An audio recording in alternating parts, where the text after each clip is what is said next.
determining what sample size to use for your study is very important as well. If you can get away with using 1,000 people in a study versus 2,000 people and get basically fill all your same criteria, so much the better. It's going to save you time and money in the long run. So figuring out the exact smallest amounts can be very useful. Now, there's formulas to do them. Figure out how many people we need to use to match whatever criteria you have for your confidence interval or test. So for dealing with proportions, our error term is the critical value of z of alpha over 2 multiplied by the square root of p hat q hat over n, or 1 minus p hat if you prefer. So if we just solve by algebra and solve and isolate n with this formula, we're going to equate to this. So n is going to equal the critical value squared times p hat times 1 minus p hat or q hat divided by the error term squared, so the margin of error that you're going to want. Now, determining what we're going to use, if we already have a known estimate for what p hat should be, we're going to use that and determine p hat and q hat, or p hat and 1 minus p hat. If we don't, we're going to use p hat equaling 0.5 and q hat being 0.5 as well, because that gives us the most conservative estimate of what we need. You notice by this graph here, the p hat times q hat values are 0 when one of them is 0, either 1 and 0 or 0, 1, and are at their highest point when both of them are 0.5.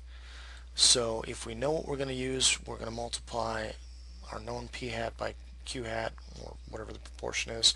If not, we're going to use 0.5 for each of them and using the total point of 0.25. So our two formulas based upon our circumstances are going to be this one, which is exactly the same thing we calculated before. And if we don't know what p is, we're going to use 0.25 to replace p hat times q hat. Alright, here's an example. Suppose we want to be 95% confident that our sample percentage is within 3 percentage points of the true percentage for all adults. How large of a simple random sample should we use? So we're going to do this twice. One where we know p to be 0.73, and one where we don't know anything about p. So we use the first formula for this one and the second one for this one. Now, 3 percentage points. We can't use 3 for the margin of error. We're dealing proportions, so 3 percentage points is really 0.03. So anytime you're dealing with proportions, you must know to make your margin of error as a proportion, even if it's referred to as a numbered percentage. So p hat's 0.73, q hat is 0.27, our alpha level is 0.05 because our confidence level is 95%. Inverse norm of half of that is 1.96 or negative 1.96. Again, it doesn't matter. You're squaring it, so the squared value will be positive anyway. The margin of error E is 0.03. So we have the 1.96 squared times 0.73 times 0.27, and the entire thing divided by 0.03 squared. Now we get a value of 841.3. That means that 841 is not enough to meet our requirements. Therefore, we must always round up. Anytime you're solving for n in this fashion, you must round up. So the first whole number after 841.3 would be 842.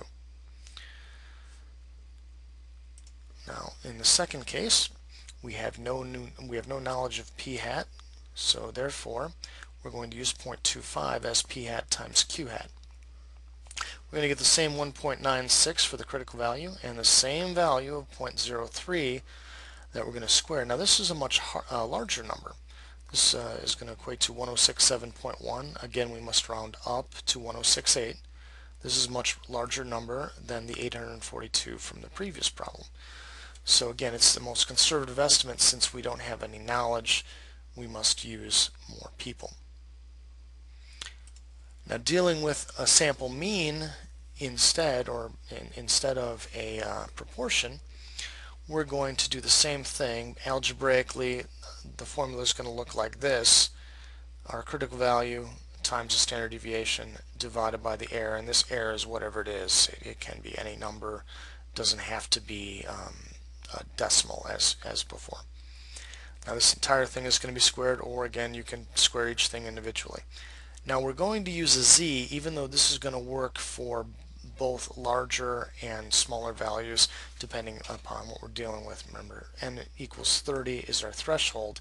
We can't do this for t distribution because it changes with every given value of n, so we have to use a known factor, and again the t will ultimately become the z, so that's why we're using the z distribution here. Alright, in this example we're going to say IQ scores we want 95% confident that the sample mean is within 3 IQ points and the known standard deviation is 15. So our margin of error is 3, not 0.03 this time.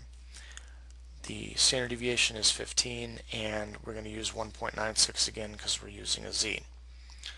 So this entire thing squared comes out to 96.04. So 97 is the smallest value where it's going to fit all of our criteria. There's no fancy calculator function for this in your TI-83 or 84 calculators, so you have to do all of the math using the formula. And that's how you try to find your best sample size.